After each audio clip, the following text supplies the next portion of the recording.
Masa depanmu nggak hancur karena satu keputusan besar, tapi karena kebiasaan kecil yang kamu ulang setiap hari, tanpa sadar.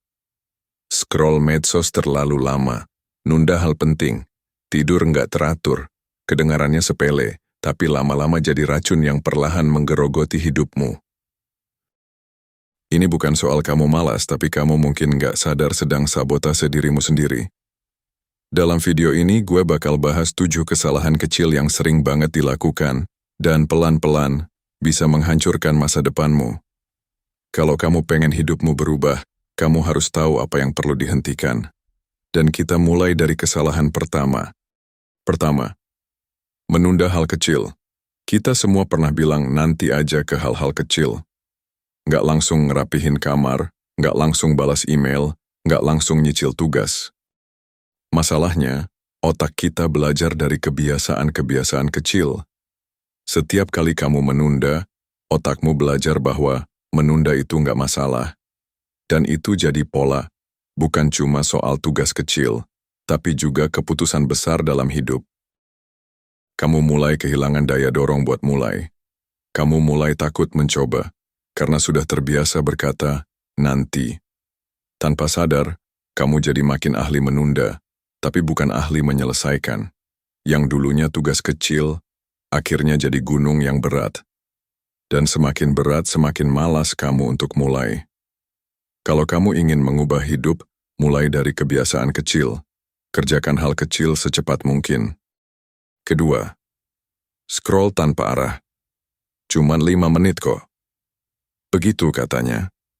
Tapi tiba-tiba sudah 1 jam. Kita hidup di dunia di mana perhatian jadi komoditas. Setiap aplikasi berlomba-lomba membuatmu kecanduan scroll tanpa henti. Masalahnya bukan cuma waktu yang terbuang, tapi kualitas fokusmu yang rusak.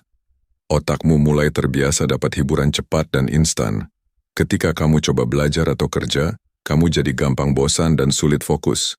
Lama-lama, kamu kehilangan kemampuan untuk diam dan berpikir dalam. Padahal masa depan dibangun dari keputusan-keputusan yang butuh fokus dan konsentrasi.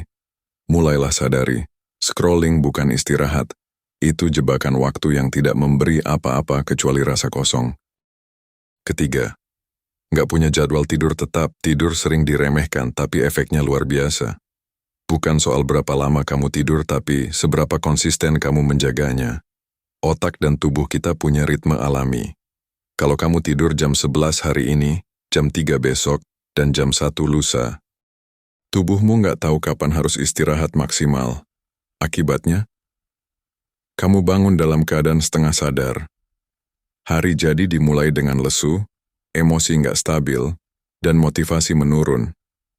Kebiasaan kecil ini bikin hari-harimu berkabut. Kamu masih hidup, tapi nggak benar-benar hidup. Mulailah tidur dan bangun di waktu yang hampir sama setiap hari. Kedengarannya remeh, tapi inilah pondasi produktivitas, suasana hati, dan kekuatan mentalmu. Keempat, overthinking tapi nggak ngapa-ngapain. Kamu berpikir keras menganalisis ini itu, tapi ujung-ujungnya nggak ada tindakan nyata. Itu bukan produktif, itu overthinking. Overthinking sering bikin kamu merasa sibuk, padahal kamu nggak kemana-mana. Kamu jadi takut gagal sebelum mencoba, takut salah langkah sebelum melangkah.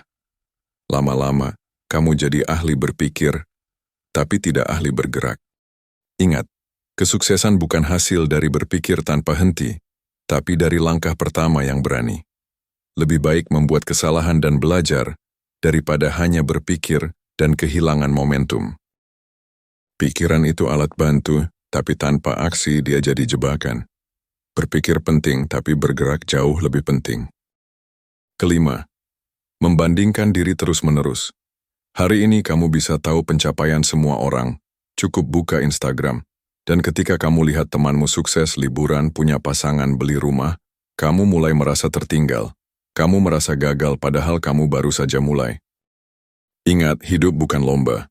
Setiap orang punya waktunya masing-masing. Fokuslah pada perkembangan dirimu sendiri, bukan pada kecepatan orang lain. Keenam, mengabaikan kesehatan mental. Kita sering diajari untuk kuat. Jangan cengeng, jangan lemah, kamu harus tahan banting. Tapi, menjadi kuat bukan berarti mengabaikan perasaanmu sendiri. Kalau kamu terus bilang, aku nggak apa-apa, padahal kamu lelah, kamu justru sedang memendam bom waktu. Stres, kecemasan, dan burnout itu nyata. Dan kalau nggak diurus, mereka bisa menggerogoti kesehatan fisikmu juga. Jangan malu untuk istirahat. Jangan ragu untuk cerita. Kamu berhak merasa lelah. Kamu berhak dirawat. Kesehatan mental itu fondasi hidup yang stabil. Kalau kamu ingin kuat untuk jangka panjang, kamu harus belajar mengenali kapan kamu perlu berhenti sejenak. Dan itu bukan kelemahan, itu bentuk perawatan diri. Ketujuh, nggak pernah evaluasi diri. Bayangkan kamu nyetir mobil tanpa pernah lihat spion. Kamu bisa jalan, tapi rentan celaka. Begitu juga hidup. Kalau kamu nggak pernah evaluasi, kamu nggak tahu apakah kamu berkembang atau hanya jalan di tempat. Evaluasi bukan soal menyalahkan diri, tapi soal menyadari pola. Apakah kamu jadi lebih sabar, lebih produktif, lebih bijak, atau kamu tetap sama seperti 6 bulan lalu? Tanpa refleksi, kamu cuma hidup, tapi tidak bertumbuh.